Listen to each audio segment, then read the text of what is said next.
Hello, Kilukkam ബ്ലോഗിന്റെ പുതിയൊരു വീഡിയോയിലേക്ക് സ്വാഗതം. ഞാൻ ഇന്ന് പറയാൻ പോകുന്നത് എൻ്റെ ഈ ഒരു മാസത്തെ യൂട്യൂബിലെ ജേർണിയെ കുറിച്ചാണ് കേട്ടോ. അത് എങ്ങനെ പറയണമെന്ന് വെച്ചാൽ എനിക്ക് അത്ര വലിയ രീതിയിൽ വിശദീകരിച്ചൊന്നും പറയാനായിട്ട് അറിയത്തില്ല. എന്നാലും എൻ്റെ ഒരു എക്സ്പീരിയൻസ് ഞാൻ പറയാം. ഇനി പുതിയതായിട്ട് യൂട്യൂബ് ചാനൽ തുടങ്ങാൻ പോകുന്നവർക്കൊക്കെ പ്രചോദനമാണെങ്കിൽ ആയിക്കോട്ടെ എന്ന് വിചാരിച്ചാണ്. ഒന്നാമത് ഞാൻ പറയാം, ഇപ്പം പെട്ടെന്ന് ഏണിങ്സ് ഉണ്ടാക്കാമെന്ന് കരുതി ഒരു മനുഷ്യനും യൂട്യൂബിലേക്ക് ഇറങ്ങരുത്. അല്ലെങ്കിൽ പിന്നെ നമ്മളൊരു സെലിബ്രിറ്റി ആയിരിക്കണം. ഇന്ന് ഞാനൊരു ചാനൽ സ്റ്റാർട്ട് ചെയ്തു, നാളെ അത് ഇപ്പം അല്ലെങ്കിൽ 1K 2K 10K ഒക്കെ ആകുന്നു സബ്സ്ക്രൈബേഴ്സ്. പെട്ടെന്ന് തന്നെ നമ്മുടെ വാച്ചിങ് അവേഴ്സ് അങ്ങ് കൂടുന്നു, 3 ദിവസം കഴിയുമ്പോൾ മോണിറ്റൈസേഷൻ ആവുന്നു. അതൊന്നും ഒരു സാധാരണക്കാർക്ക് ഒരിക്കലും അച്ചീവ് ചെയ്യാൻ പറ്റുന്ന കാര്യങ്ങളല്ല. പിന്നെന്ന് പറഞ്ഞാൽ അത്യാവശ്യം നമ്മൾ വിമർശിക്കപ്പെടും നമ്മുടെ സമൂഹത്തിലെങ്കിലും.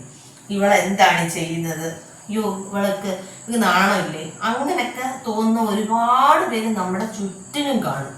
അതൊക്കെ ഉൾക്കൊള്ളാൻ കഴിവുണ്ടെങ്കിൽ മാത്രമേ യൂട്യൂബിലേക്ക് ഇറങ്ങാനും അങ്ങനത്തെ നമ്മൾ ചെയ്യുന്ന കണ്ടന്റുകളൊക്കെ കൊണ്ടുവന്ന് വീഡിയോസ് ചെയ്യാനും ഒക്കെ ശ്രമിക്കാവൂ.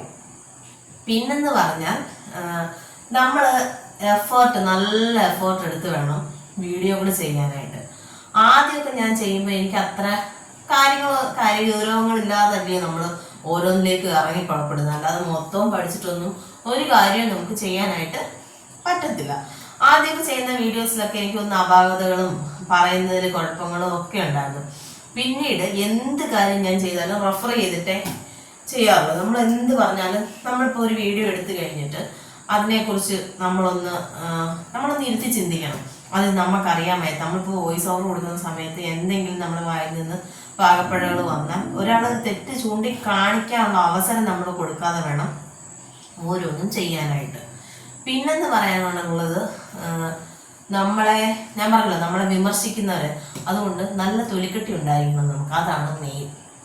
പിന്നുള്ള കാര്യം എന്ന് പറയാൻ, പെട്ടെന്ന് ഏണിങ്സ് എന്ന് പറഞ്ഞില്ലേ, ഇപ്പം നമ്മളിപ്പോൾ ഒരുപാട് ബുദ്ധിമുട്ടിലൊക്കെ നിൽക്കുക.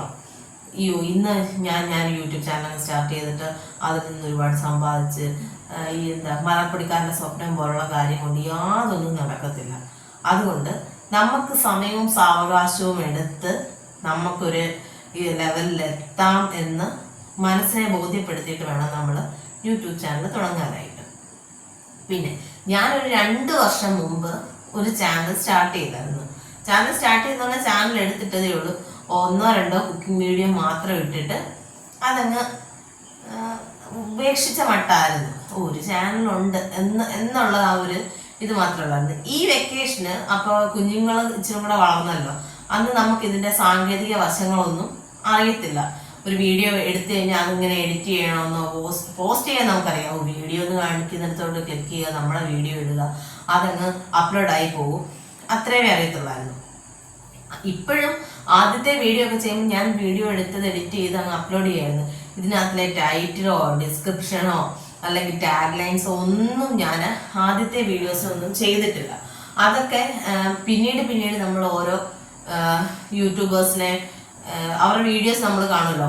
നമ്മളിപ്പോൾ ഒരു യൂട്യൂബ് തുടങ്ങി യൂട്യൂബ് ചാനൽ ഇടുന്നെന്ന് പറഞ്ഞാൽ നമ്മൾ ഒരു യൂട്യൂബിലെ വീഡിയോസ് ഒന്നും കാണാതെ ഒന്നും ഇരിക്കുന്നില്ല. അതുകൊണ്ട് അങ്ങനെയുള്ള വീഡിയോസ്, നമ്മൾ യൂട്യൂബിനെ കുറിച്ച് കൂടുതൽ അറിയാനായിട്ടുള്ള വീഡിയോസ് ആയിരുന്നു പിന്നെ ഞാൻ കണ്ടുകൊണ്ടിരുന്നില്ല. ഇപ്പോഴും കാണുന്നതും അത് തന്നെ. എന്ത് സംശയം തോന്നിയാലും അപ്പം അടിച്ചിങ്ങനെ നോക്കുക, അപ്പോഴേ നമുക്ക് അതിനുള്ള മറുപടിയുമായിട്ട് ഒരു നമ്മുടെ മുമ്പിൽ തന്നെ ഒരു 10 യൂട്യൂബേഴ്സിന്റെ വീഡിയോസ് ഇങ്ങനെ സ്ക്രോളിൽ വന്നിരിക്കും. അങ്ങനെയാണ് ഞാൻ ചെയ്തുകൊണ്ടിരിക്കുന്നത്. പിന്നെ യൂട്യൂബിന്റെ ക്രൈറ്റീരിയകൾ, അത് നമ്മൾ വിചാരിക്കുന്ന അത്ര സിമ്പിൾ ഒന്നുമല്ല. ഇപ്പം നമ്മുടെ വാച്ച് ഓവറും കാര്യങ്ങളും ഒക്കെ കൂടാനായിട്ട് നമ്മൾ നല്ല നല്ല വീഡിയോസ് ഇടണം. പക്ഷേ എനിക്ക് പറ്റുന്ന രീതിയിൽ നമ്മൾ ചെയ്യുന്നു. അങ്ങനെ ഓരോരുത്തർക്കും പറ്റുന്ന രീതിയിൽ. പിന്നെ കുറച്ച് പേരുണ്ട്, എന്തോ കണ്ടാലും നമ്മളോട് എന്തോ കാണിക്കുന്നേ അങ്ങനെ ചോദിക്കുന്നുണ്ട്. നമ്മൾ അവരെയൊന്നും മൈൻഡ് ചെയ്യാനേ പോകരുത്, നമ്മൾ എങ്ങും എത്തത്തില്ല. അതുകൊണ്ടാണ്. പിന്നെ നമ്മൾ യൂട്യൂബ് ചാനൽ തുടങ്ങിക്കഴിഞ്ഞാൽ കണ്ടിന്യൂസ് വീഡിയോസ് ഇടണം. നമ്മൾ അതിലൊരു മടുപ്പ് വിചാരിച്ചു കഴിഞ്ഞാൽ അതിൻ്റെ അർത്ഥം നമ്മുടെ ചാനൽ അവിടെ സ്റ്റോപ്പ് ആവുകയാണെന്നുള്ളതാണ്. ഇപ്പം ഇന്ന് ഒരു വീഡിയോ ഇട്ടു, പിന്നെ ഇനി 2 ആഴ്ച കഴിഞ്ഞിട്ട് ഒരു വീഡിയോ ഇടാം, അങ്ങനെ ആവരുത്. അങ്ങനെയൊക്കെയാണ് ഞാൻ പഠിച്ചു വെച്ചേക്കുന്നത്. ഇതിലെന്തെങ്കിലും മിസ്റ്റേക്കുകൾ ഉണ്ടോ എന്ന് എനിക്കറിയത്തില്ല. എനിക്ക് ഇത്രയൊന്ന് പറയണമെന്ന് തോന്നി. അപ്പം അതുപോലെ തന്നെ ഇപ്പം നിങ്ങളൊരു ചാനൽ തുടങ്ങണമെന്ന് മനസ്സിൽ ഉണ്ട്, അങ്ങനെയുള്ളവർ അപ്പം തന്നെ സ്റ്റാർട്ട് ചെയ്യുക, നല്ല നല്ല വീഡിയോസ് അപ്ലോഡ് ചെയ്യുക, നല്ല പതുക്കെ റീച്ച് ആയിക്കോളും. എനിക്കിപ്പം 200 സബ്സ്ക്രൈബർ കഴിഞ്ഞിട്ട് ഒരു 3 ദിവസമേ ആയുള്ളൂ. അതിപ്പോൾ 240 സംതിങ് ആയി, 240 സംതിങ് ആവുന്നു. അതിലേക്കുള്ള എൻ്റെ ആ ഒരു വരവ് അത് ഒരു ഫ്ലോയിൽ തന്നെ വരുന്നു. അപ്പം എനിക്ക് തോന്നുന്നു 1 വർഷം അല്ല 365 ദിവസം ആവുന്നതിന് മുമ്പ് തന്നെ ആ 1000 പേരെന്നുള്ള സബ്സ്ക്രൈബർ എന്നുള്ള ആ ഒരു ഇത് അതെനിക്ക് അച്ചീവ് ചെയ്യാൻ പറ്റും. ഇപ്പോഴും എനിക്ക് കോൺഫിഡൻസ് ഇല്ല 4000 മണിക്കൂർ എന്ന് പറയുന്ന ആ വാച്ച് ഓവർ 1 വർഷം കൊണ്ട് എനിക്ക് കംപ്ലീറ്റ് ചെയ്യാൻ പറ്റുമോ എന്ന്. കാരണം നമ്മളെടുക്കുന്ന വീഡിയോസ് ഒന്നും ഒരു സെലിബ്രിറ്റിയുടെ പോലെ വൈറലാവുന്നില്ല. എപ്പോഴെങ്കിലും പിന്നെ ലെങ്തി ആയിട്ടൊരു വീഡിയോ ഇടാമെന്ന് വിചാരിച്ചു കഴിഞ്ഞാൽ അതൊന്നും പെട്ടെന്ന് ആരും ഉൾക്കൊള്ളത്തില്ല. കാരണം എനിക്ക് ഷോർട്സിനാണ് ഏറ്റവും കൂടുതൽ ആളുകൾ ഇപ്പോൾ പ്രിഫറൻസ് കൊടുക്കുന്നത്. കാരണം ആർക്കും സമയമില്ലാത്തതുകൊണ്ട് കണ്ട് ഇങ്ങനെ പോകാനാണ് താല്പര്യപ്പെടുന്നത്. അല്ലെങ്കിൽ ഒരു ലെങ്തി വീഡിയോ വരുന്നു, അതിലെന്താണ് അതൊന്ന് കാണാൻ പോലും ചിലപ്പോൾ ഇതാക്കത്തില്ല. പിന്നെ കുറേ പേരുണ്ട്, എനിക്കൊന്ന് ഞാൻ ഇടുന്ന ഒരു വീഡിയോയ്ക്ക് 300 വ്യൂ വന്നെന്ന് വെച്ചോ, 300 വ്യൂ വന്നെങ്കിലും എനിക്ക് ഒരു 5 ലൈക്കും പിന്നെ നമ്മളെ അറിയാവുന്നവർ തന്നെ ആയിരിക്കും കുറച്ച് എന്തെങ്കിലും ഒരു കമന്റ്സ് ഇടുന്നത്. പക്ഷെ അതിനുപരിയായിട്ട് നമ്മളെ അറിയാത്ത ഒരാൾ നമ്മളിലേക്ക് കമന്റ് ഇടുമ്പം നമുക്കതൊരു സന്തോഷം. പക്ഷെ അതിലേക്ക് ആരും എത്തുന്നില്ല. അതിന്റെ കാര്യം എന്താണെന്ന് എനിക്കറിയത്തില്ല. ഞാൻ ഈ വീഡിയോയിൽ പറയാം, അങ്ങനെ വീഡിയോ നമ്മളിപ്പോൾ റെഗുലറായിട്ടൊരു 3 വീഡിയോ ഒക്കെ നമ്മളെ കണ്ട് പിന്നെ നിങ്ങളത് കാണാൻ താല്പര്യപ്പെടുന്നുണ്ടെങ്കിൽ നമുക്കൊരു സപ്പോർട്ട് എന്ന നിലയിൽ ഒരു ലൈക്കോ അല്ലെങ്കിൽ അതിലൊരു കമന്റോ ഒക്കെ എഴുതി ചേർക്കാം നിങ്ങൾക്ക്. അത് നമുക്ക് പ്രചോദനമാണ് പിന്നെയും പുതിയ വീഡിയോസ് ഇടാനും പുതിയ കണ്ടന്റുകൾ കണ്ടെത്താനും. അല്ലെങ്കിൽ